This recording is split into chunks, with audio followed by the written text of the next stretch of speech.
మీ పేరు? దేనికి ఇంటర్వ్యూ?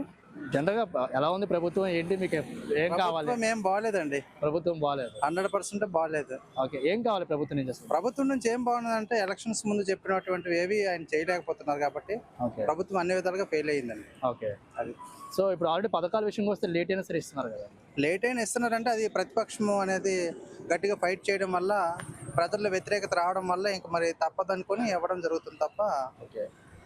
లేదంటే ప్రభుత్వం అయితే మా పేదవాళ్ళకి పెద్దగా హెల్ప్ చేయట్లేదు. నిరుద్యోగులకి ఉద్యోగాలు లేవు, ఓకే. రైతులకి సరైనటువంటివి లేవు. అన్ని విధాలుగా ప్రభుత్వం ఫెయిల్ అయినట్టే. ప్రెజెంట్ అంటే ఫెయిల్ అయిందని చెప్పి అంటున్నారు. అంటే ఇంకా టైం కావాలి కదా! అంటే టైం అంటే మరి ఎన్నికల మేనిఫెస్టో ముందు మరి చెప్పేటప్పుడు కరెక్ట్గా చెప్పాలి కదండి. ఇప్పుడు టైం అన్నీ కావాలి, ఎంత బడ్జెట్ ఏంటనే విషయాలన్నీ కూడా మరి ముందు తెలిసే కదా వాళ్ళకి. ఇప్పుడు రాజకీయ నాయకులకు ముందు తెలిసే కదా ప్రజలకు వాగ్దానాలు ఇస్తున్నారు. అంటే ఎన్నికల ముందు అంటే గెలవడానికి ఎన్నో రకాలైనటువంటి వాగ్దానాలు చేస్తున్నారు తప్ప అధికారంలోకి వచ్చిన తర్వాత సరైనటువంటి పరిపాలన అనేది చేయట్లేదు. ఓకే. దానివల్ల ప్రజలు చాలా అంటే ఇది కూటమి ప్రభుత్వం కూటమిలో చేయడం వల్ల అంటే ఇక్కడ మెయిన్ ప్రాబ్లం ఏంటంటే ఇలా కూటమి ప్రభుత్వం వల్ల ప్రజలకి వచ్చిన నష్టమేనండి ఎక్కువ. అంటే కూటమి అంటే ముగ్గురు కూడా సమ్మతించాలి, 3 పార్టీలు కూడా. అదే ఇప్పుడు స్వతంత్రంగా ఏదైనా ఒక పార్టీ వచ్చింది అనుకోండి, వాళ్ళ అభిష్టం మేరకు వాళ్ళు ఏక నిర్ణయం తీసుకోగలరు. కూటమి వాళ్ళు తీసుకోలేకపోతున్నారు. అది విషయం. సో ఇప్పుడు నెక్స్ట్ టైం ఒకవేళ ఎలక్షన్ జరిగినప్పుడు మళ్ళీ కూటమి వస్తారా? నెక్స్ట్ ఎలక్షన్ జరిగినప్పుడు కూటమి ఎట్టి పరిస్థితుల్లో కూడా రాదండి. రాదు. ఈసారి ఇంకేదైనా పార్టీ వస్తుంది తప్ప ఇండివిజువల్గా ఎవరైతే పోటీ చేస్తారో ప్రజల్లో ఎవరికి ఎక్కువగా అది బలం ఉన్నదో వాళ్ళే వస్తారు తప్ప కూటమి ప్రభుత్వం రాదండి. కూటమి ప్రభుత్వం వల్ల ప్రజలకి ఎక్కువ నష్టం తప్ప రాజకీయ నాయకులకు మంచిదేనండి, మంచి జరుగుతుంది. గత ప్రభుత్వం పరిపాలనలో గత ప్రభుత్వ పరిపాలన వాళ్ళు ఎన్నికల మేనిఫెస్టో ముందు చెప్పినవన్నీ చేశారు కాబట్టి ప్రజలు వాళ్ళు హర్షించారు.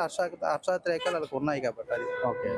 సో పవన్ కళ్యాణ్ గురించి పవన్ కళ్యాణ్ అంటే ఆయన అంటే వ్యక్తిగతంగా ఆయన మీద ఎటువంటి భేదాభిప్రాయాలు ప్రజలకైతే లేదు. కాకపోతే ఆయనకు అనుభవం లేదు కాబట్టి ఆయన అర్హుడు కాదనమాట. ప్రజలకి సేవ చేశారు, అనుభవం ఆయనకి లేదు. సో కూటమిలో ఉండడం వల్ల ఆయన సైలెంట్గా ఉన్నారని. కూటమిలో ఉంటే అంటే కూటమిలో లేకపోతే మరి కూటమిలో ఉన్నప్పుడు నేను అందరికీ అడిగేస్తాను, చేసేస్తాను, ప్రజల పక్షాన మాట్లాడతాను, ప్రజలకి అన్ని చేస్తానని చెప్పాడు. ఇప్పుడు కూటమి అధికారం వచ్చింది, ఆయనకు ఒక పదవి వచ్చింది, హ్యాపీగా పదవిని అనుభవిస్తున్నారు తప్ప ప్రజల తరపున ఏది గొంతెత్తి ప్రశ్నించి అడగట్లేదు, సైలెంట్గా ఉంటున్నారు అంతే.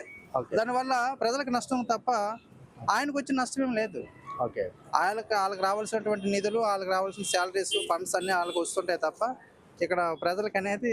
ప్రభుత్వం ఎలా పనిచేయాలనుకుంటున్నారు? ప్రభుత్వం ఎలా పనిచేయాలంటే ఏం చేస్తాం, ఇప్పుడు ఎన్నికల ముందు నోటిఫికేషన్లు ఇచ్చేటప్పుడు ప్రజలకైతే ఏ వాగ్దానాలు ఇచ్చాయో అవన్నీ నెరవేర్స్తే, ఇప్పుడు ప్రజాస్వామ్యం అంటే ఏంటండి, అంతకుముందు చేసినటువంటి వ్యక్తి కంటే నీవు మంచిగా చేయాలి.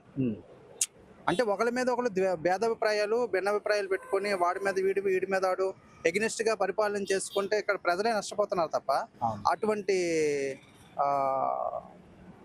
చెడు ప్రవర్తన చేయకూడదు. ఇప్పుడు వైఎస్ జగన్ గారు ఉన్నారు, వైఎస్ఆర్సీపీ పార్టీ.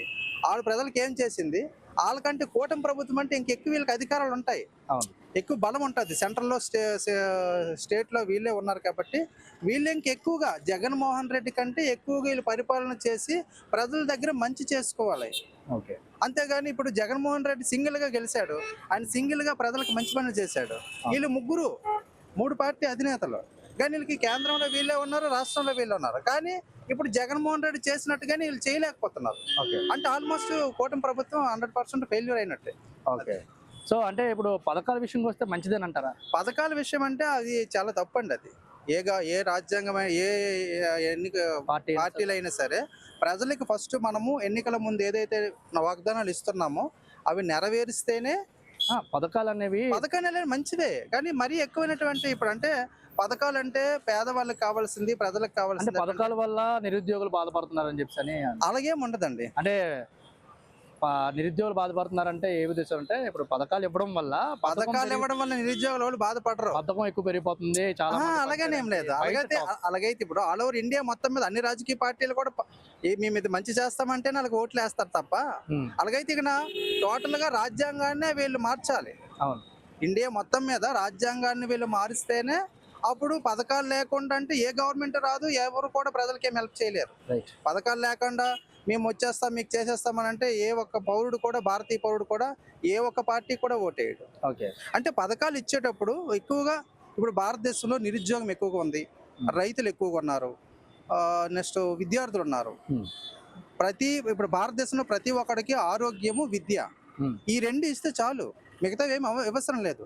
కాకపోతే ఏంటి, వీళ్ళు స్వార్థం కోసం రాజకీయాన్ని నెక్స్ట్ మళ్ళీ మేము అధికారంలోకి రావాలని ప్రజలకు లేనిపోయిన వాగ్దానాలు ఇచ్చేసి, ఇక్కడ రాష్ట్ర బడ్జెట్ కానీ కేంద్ర బడ్జెట్ కానీ బడ్జెట్ని చూసుకొని కూడా వీళ్ళు మాట్లాడకుండా, ఆలోచన లేకుండా వీళ్ళు ఇష్టం వచ్చినట్టు వాగ్దానాలు ఇచ్చేసి వాడుతారు. ఇక్కడికి వచ్చేసిన తర్వాత ప్రజలకు ఏదో హెల్ప్ చేస్తామని అంటారు, ఏది చేయలేకపోతున్నారు. ఉమ్, అంటే బడ్జెట్ తక్కువ, అవును. ఇక్కడ అమౌంట్ లేదు స్టేట్లో కానీ సెంట్రల్లో కానీ. మరి అటువంటిప్పుడు వీళ్ళు ప్రజలకి ఏమి హెల్ప్ చేస్తారండి? Okay. చేయలేరు కదా. Right. అంటే ప్రజాస్వామ్యం అంటే ఏంటి, ప్రజలకి ఇప్పుడు మనం చెప్పామంటే అది ఎన్ని అవాంతరాలు వచ్చినా, కష్టం వచ్చినా, నష్టం వచ్చినా, అక్కడ బడ్జెట్ ఉన్నా లేకపోయినా నెరవేర్చాలి. Okay. ఆడే నిజమైనటువంటి ప్రజాస్వామ్య నేత అవుతారు. Right. అంతేగాని ఇలా అబద్ధాలు చెప్పి, లేదా వైఎస్ జగన్ కానీ, లేకపోతే చంద్రబాబు అయినా, మోడీ అయినా, పవన్ కళ్యాణ్ అయినా, ఏ పార్టీ వాళ్ళైనా సరే, Okay. అమిత్ షా అయినా, ఎవరైనా సరే, ఏ రాజకీయ నాయకుడైనా సరే, అసలు ప్రజాస్వామ్యంలో ప్రజలకి నిరంకుశంగా ప్రజలకు ఇచ్చిన మాటలు నిలబెట్టేవాడే నిజమైన నాయకుడు. ఓకే. నెక్స్ట్ ఇప్పుడు భారతదేశంలో రాజ్యాంగాన్ని కూడా మార్చాలి. ఉమ్, రాజ్యాంగాన్ని మారిస్తేనే అందరికి అన్ని విధాలైనటువంటి మౌలిక వసతులు కానీ, హక్కులు కానీ అన్ని విధాలు చేకూరుతాయి. ఓకే. అయితే రాజ్యాంగాన్ని మార్చడం అంటే అది ఒక కమిటీ వేసి చాలా ప్రాసెస్. విద్యావేత్తలు, తత్వవేత్తలు ఒక పెద్ద ప్రాసెస్ చేసి రాజ్యాంగాన్ని మార్చాలి. ఎప్పుడో రచించినటువంటి రాజ్యాంగాన్ని నుంచి ఆ రాజ్యాంగాన్ని కూడా కూని చేస్తున్నారు. ఇప్పుడు అంబేద్కర్ మంచిగా చేశారు రాజ్యాంగాన్ని, కానీ ఈ రాజకీయ నాయకులు ఏం చేస్తున్నారంటే వాళ్ళ స్వార్థం కోసం ప్రజల్ని మభ్యపెట్టి మోసం చేస్తున్నారు. ఓకే. అంటే ఒక రాజకీయ నాయకుడు ప్రజాస్వామ్యంలో ఉన్నప్పుడు, వాళ్ళు ప్రతిపక్షంలో ఉన్నా, పార్టీలో ఉన్నా, ప్రభుత్వంలో ఉన్నా, ఎవరైనా సరే ఒక మాట ఇచ్చాము అంటే ఉమ్, ఎన్ని కష్టాలు వచ్చినా నెరవేర్చేవాడే రాజకీయ నాయకుడు. వాడే అసలైనటువంటి లీడర్. లీడర్. లీడర్ అనేవాడు ప్రజల నుంచే వస్తాడు. అయితే ఇప్పటి వరకు మాకు తెలిసినంత వరకు అంతకుముందు ఎన్టీ రామారావు గారు, మన ఇందిరాగాంధీ, ఎన్టీ రామారావు, డాక్టర్ వైఎస్ రాజశేఖర రెడ్డి, జగన్మోహన్ రెడ్డి, వీళ్ళందరూ ప్రజలకి 100కి 90% వాళ్ళు ఇచ్చినటువంటి వాగ్దానాలు నెరవేర్చారు. ఓకే. మిగతా పార్టీ వాళ్ళ నాయకులు ఏం చేయలేకపోతున్నారు. అంటే వాళ్ళు చెప్పిన వాగ్దానాలు వేరు, నెరవేర్చే విధానం వేరు. అంటే అనుకున్న దానికన్నా ఇచ్చేదానికి సరిపోవట్లేదు. ఓకే. సో వాళ్ళ ప్రాబ్లం కూడా ఏంటంటే అంటే ఇప్పుడు బడ్జెట్ లో డబ్బు, రాష్ట్రంలో కానీ కేంద్రంలో కానీ బడ్జెట్ లో డబ్బు ఉంటేనే ఎవరైనా సరే, ఇప్పుడు ఏ రాజకీయ నాయకుడు కూడా ఏ మత పార్టీ వాళ్ళైనా సరే వాళ్ళ పాకెట్ లో ఇవ్వాలి డబ్బులు. ప్రజల డబ్బే ప్రజలు ఖర్చు పెడతారు. అది కూడా కొంతమంది వాళ్ళ స్వార్థం కోసం ఖర్చు పెట్టలేకపోతున్నారు. అంటే వాళ్ళు సెల్ఫిష్ వాళ్ళు చూసుకుంటున్నారు. Thank you. Thank you. పేరు? నా పేరు శంకర్. శంకర్.